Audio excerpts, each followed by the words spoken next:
The greatest war you will ever fight won't be on a battlefield. It won't involve swords, armies, or rulers. It will happen in silence inside your own mind. Because before you can conquer the world, you must conquer yourself. Machiavelli understood this better than anyone. He knew that the man who cannot rule his emotions, his impulses, and his weaknesses will forever be ruled by them.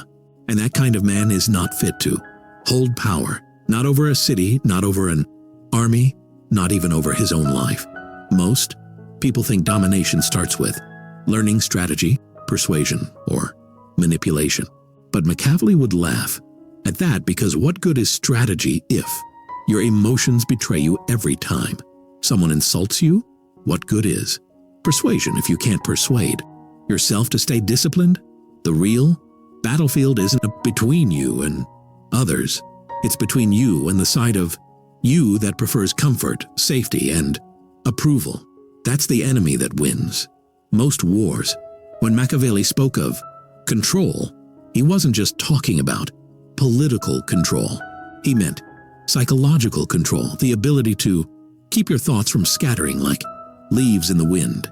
If you can't keep yourself calm in chaos, the world will control you with ease. Think about it. Every empire that fell started with internal decay, not external attack. The same applies to people. You don't fall because someone stronger appeared. You fall because you grew weak from within. Self-conquest starts when you realize your impulses are not you. Anger, jealousy, fear, laziness. They whisper in your ear pretending to be your voice, but they aren't. They're the invaders. The man who learns to separate himself from them begins his rule. When someone offends you and you don't react.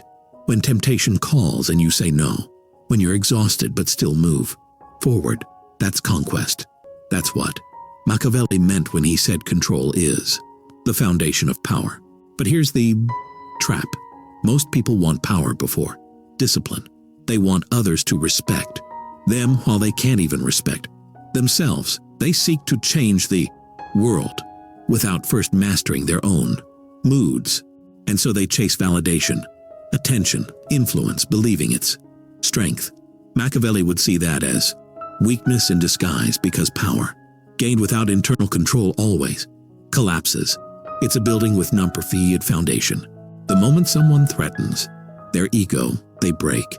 If you want to rule yourself, start by observing your patterns like a strategist. When do you lose control? Who can provoke you easily? What situations make you act out of fear or pride?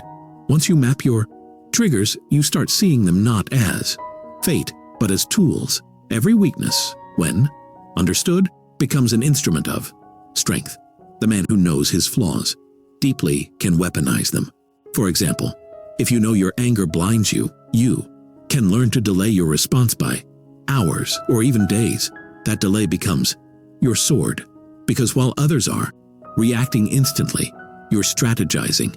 Machiavelli's brilliance was in understanding that true control isn't suppression, it's redirection. You don't destroy emotion, you command it. Anger can fuel focus, fear can sharpen awareness, desire can be converted into ambition. The ruler of himself doesn't eliminate passion, he makes it serve him. That's what separates those who rise from those who remain trapped. And if you look closely at the people who dominate their fields, you'll notice one thing. They are calm in moments where others panic. It's not that they don't feel fear, they've simply trained themselves to not let it steer them. That's the hidden art Machiavelli would have admired most, the ability to remain unshaken when everything is shaking. Now, here's where it gets darker. To conquer yourself, you must first confront yourself. And that's the part most avoid, because you'll have to look at your cowardice, your envy, your laziness, your vanity, all the things you pretend aren't there. Machiavelli would say, expose your own corruption before the world does. The man who hides his flaws is defenseless. The one who studies them becomes untouchable, because you can't be blackmailed by your own truth. Every time you justify your Weakness, you hand away your crown.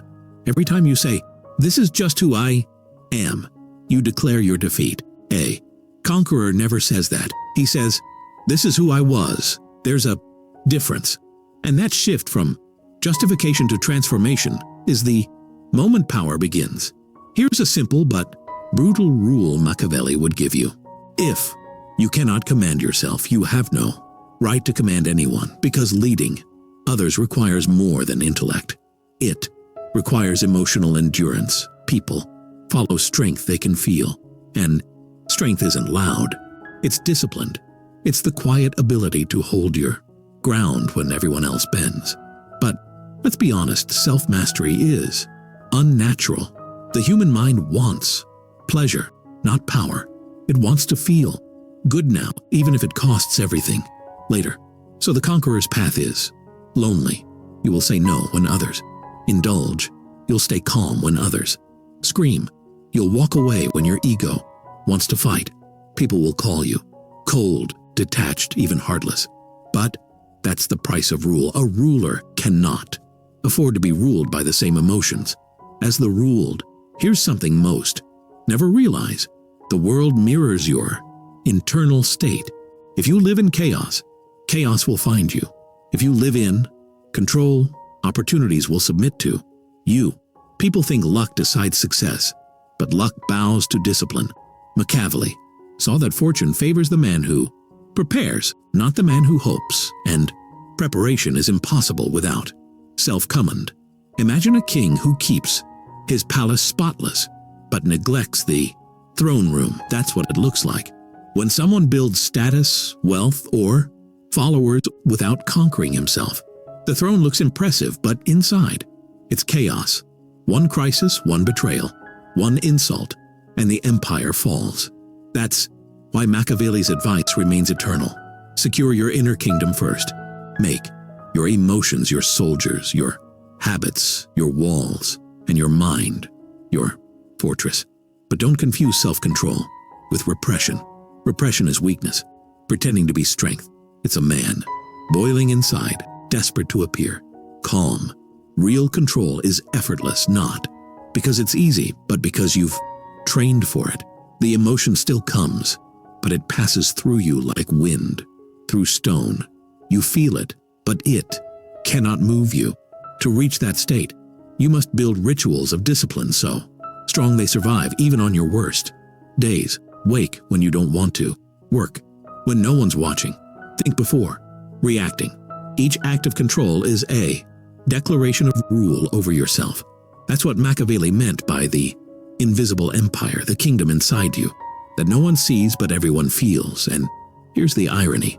Once you master yourself, the world becomes easier to master. Because most people are predictable. They're slaves to the same impulses you've conquered.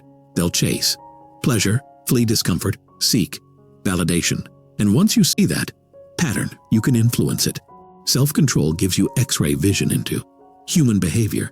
It's how you stay calm while others self-destruct. If you ever wonder why powerful people seem so composed, it's because they already fought the battle you're still fighting, the one against themselves. They learned the hardest truth Machiavelli ever implied. Ruling others is a privilege earned by ruling yourself first. Those who skip that step may rise fast, but they fall faster. Because without internal order, every victory turns to dust. You must learn to hold yourself accountable when no one else does. 2. Speak to yourself like a general addressing his army. We do not retreat. We do not panic. We do not beg. Your mind must hear that enough times to obey it instinctively, because one day when everything collapses around you, you'll have no one left to command but yourself, and that will decide your fate. To conquer yourself is to become your own ruler and your own servant at once. The ruler sets the vision, the servant executes it, and together they form the rarest type of power. Sovereignty, not over others, but over one's own nature.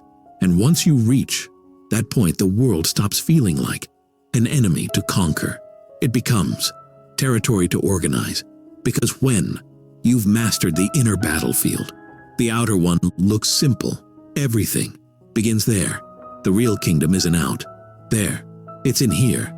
And the one who masters it first masters everything else.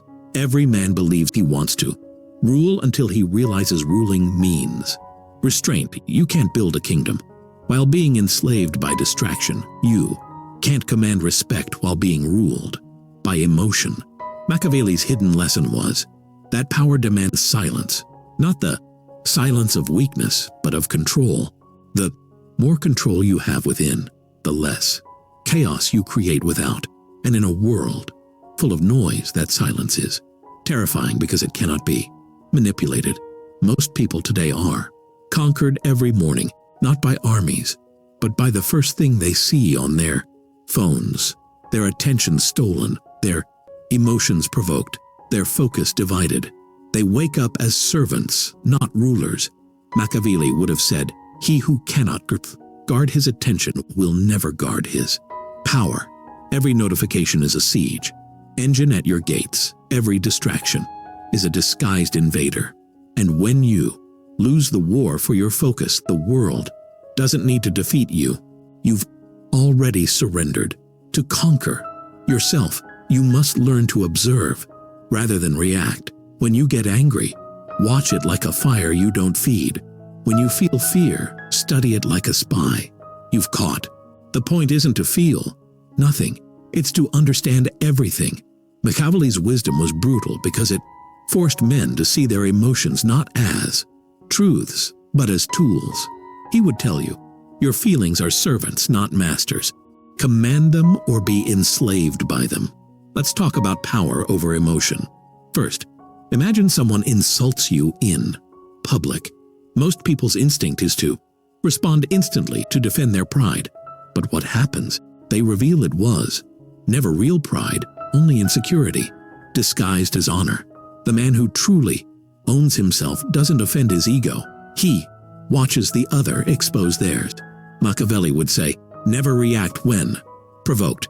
The one who provokes you now controls you. The moment you take the bait, the throne is no longer yours. Next, power over desire. The world trains you to crave attention, approval, pleasure, recognition.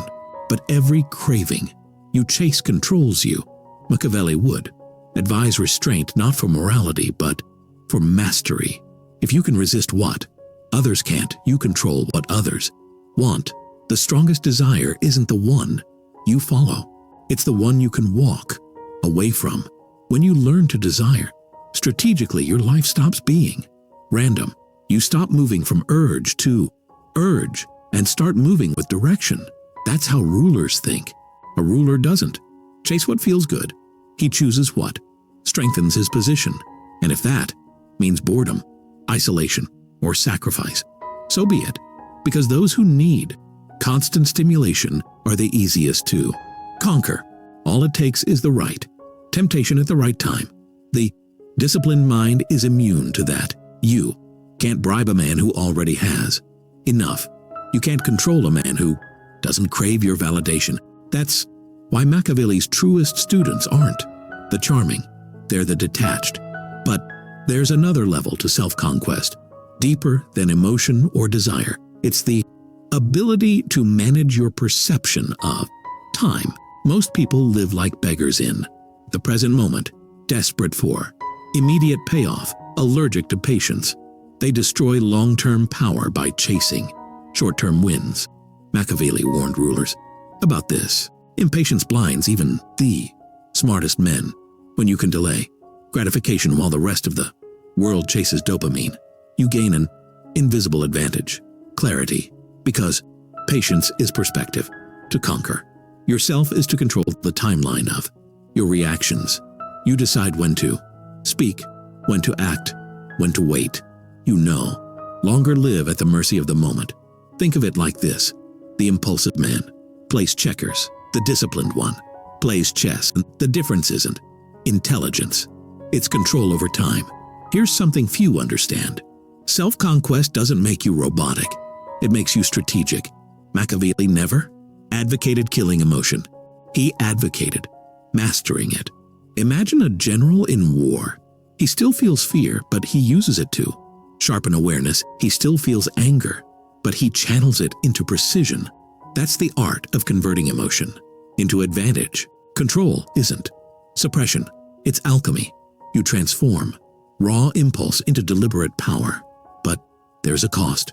The more you conquer yourself, the more detached you become from those who haven't. You'll stop enjoying meaningless conversations. You'll lose interest in gossip, validation, trends. You'll feel misunderstood. People will accuse you of arrogance when in truth you've simply stopped depending on approval. That's the loneliness of mastery. The moment you realize you no longer need the crowd to confirm your worth. Machiavelli would call that the birth of sovereignty. Sovereignty means you no longer beg for peace. You enforce it. You don't seek validation. You command respect through presence alone. And the reason that presence feels so powerful is because it's built on self-control. People can sense when a man is unshakable. It's in his eyes, his tone, his stillness. That's not charisma. It's composure. Charisma can be faked. Composure cannot. The most dangerous person isn't the loudest or the strongest. It's the one you can't read, because if you can't predict him, you can't manipulate him. Machiavelli understood this deeply. When you control your expression, you control how others perceive your power. The world fears what it cannot understand. So if you wish to rule, don't just master your actions, master your silence. Silence is more than the absence of words. It's the refusal to react when everyone else expects you to. It makes people question what you know that they don't. And once they start wondering, you're already in control. Machiavelli would call this psychological warfare, the kind where you never lift a sword but still win every battle. Let's take an example. Imagine two leaders facing crisis. One panics, makes statements, shifts blame, tries to look in control. The other says nothing, observes, waits, then makes one precise move that changes everything. Which one holds power? Always the second. The world confuses noise with strength, but strength lives in stillness. And here's the part most can't accept. Conquering yourself will require betraying parts of yourself. The comfortable parts, the naive parts, the emotional parts. You'll have to sacrifice who you were for who you need to become. That's why so few never do it, because it feels like self-ply, betrayal. But Machiavelli would argue, it's self-purification. You're not killing your humanity. You're stripping away its weaknesses. The final form of self-mastery is not control for control's sake. It's freedom. When nothing can shake you, tempt you, or break you, you're finally free to rule, not over others, but over your own destiny. Most people want freedom. Without discipline, they want peace. Without struggle. But Machiavelli knew that freedom is a reward, not a right. It's earned by those who command their inner kingdom so completely that no external storm can overthrow it. So the question is no longer, how do I conquer the world? It's, have I conquered myself enough to deserve it? Because every failure in leadership, love, or ambition begins the same way, with a man who lost control of himself. The battle was never out there. It was always here. And until you win that one, every other victory is temporary. You won't conquer the world by force. You'll conquer it by discipline so deep that the world bends to your rhythm. The man who owns himself becomes unpredictable to everyone else. He decides when to act, when to withdraw, when to strike, and when to stay still. That's why self-mastery is terrifying to others. It means they can no longer control you through temptation or fear. They realize their usual tactics, guilt, flattery, intimidation, no longer work. You become a mirror that reflects their chaos back at them, calm and unbothered. Machiavelli understood that control isn't just power, it's protection. When you've conquered yourself, people's manipulation feels almost transparent. You see through it before they even realize they're trying. That's because you've seen every trick your own mind uses to deceive you. The same patterns that play within you play within others. Once you've studied your own weaknesses, theirs become obvious. This is why Machiavelli would say, "He who governs himself knows how all men may be governed." Self-conquest turns awareness into armor. You no longer fear betrayal because you've already confronted your capacity to betray yourself. You no longer fear humiliation because you've already faced your own insecurities. Nothing external can wound you deeper than the wounds you've already healed internally. And that's when you become truly dangerous, not because you seek conflict, but because you no longer need to avoid it. Most people spend their lives reacting to the world. They fight for respect, for recognition, for fairness. But the conqueror doesn't chase these things. He creates conditions where they naturally appear. When you rule yourself, you set your own standards of conduct. You don't stoop to the level of disrespect to demand respect. You make your composure the proof of it, and people sensing something unshakable begin to treat you differently without understanding why. But here's the paradox Machiavelli would whisper to you. Total control requires moments of surrender. The ruler who grips everything too tightly breaks it. You must know when to step back, when to let time do your work. To conquer yourself doesn't mean crushing every emotion into silence. It means knowing which to obey and which to ignore. Sometimes the best command is patience. Sometimes power means doing nothing. When you control your impulses, you begin to sense the rhythm of timing, the invisible law of advantage. You stop forcing outcomes. You start waiting for them. The world rewards the man who moves when others hesitate and waits when others rush. Machiavelli knew timing was everything. A ruler who acts too soon fails. One who acts too late loses. But the ruler who commands himself knows exactly when to strike. And this control over timing gives rise to something even greater. Presence. Presence isn't charisma or charm. It's the weight of self-command that enters the room before you do. It's the silence that makes others pause. Presence can't be faked because it's built from thousands of invisible victories. Moments you said no to distraction, no to impulse, no to weakness. Every act of discipline becomes a layer of authority. That's why the calm man is often the most feared. He radiates power because he's fought every war within himself and won. Machiavelli would tell you the world bows, not to the loud but to the unshaken. You cannot be unshaken if you haven't been tested. So if life feels like it's breaking you, understand it's training you. Every challenge that exposes your impatience, every insult that touches your ego, every delay that frustrates you, they're all battles in the same war. The war for your own command. Win them and nothing outside can conquer you. Again, you start realizing that the people who seem most powerful are often the most enslaved. They're addicted to admiration, terrified of obscurity, and constantly performing. You, on the other hand, no longer need to perform. You can disappear for months, work in silence, and return with results that speak louder than words. That's sovereignty. That's what it means to have conquered yourself, to need nothing but purpose itself. And here's where the final transformation happens. Once you've mastered yourself, you stop wanting to conquer the world in the old sense. You no longer crave domination or recognition. You crave precision. You begin playing a subtler game, the game of influence, not control. The self-mastered man doesn't impose order. His presence inspires it. He doesn't command loyalty. He earns it through reliability. He doesn't seek power. Power seeks him. The people around you will feel it. Some will be drawn to it, others threatened by it. That's natural. Machiavelli would say that true rulers never explain their strength. They let others interpret it. Your silence will intimidate some. Your restraint will confuse others. Let it. You're no longer here to prove anything.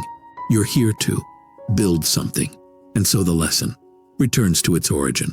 Before you, conquer the world, conquer yourself, because the greatest power doesn't lie in ruling nations, commanding armies, or manipulating others. It lies in walking through chaos with your mind unmoved. When you reach that level, the world no longer feels like something to win or lose. It becomes something to shape. That is Machiavelli's ultimate secret.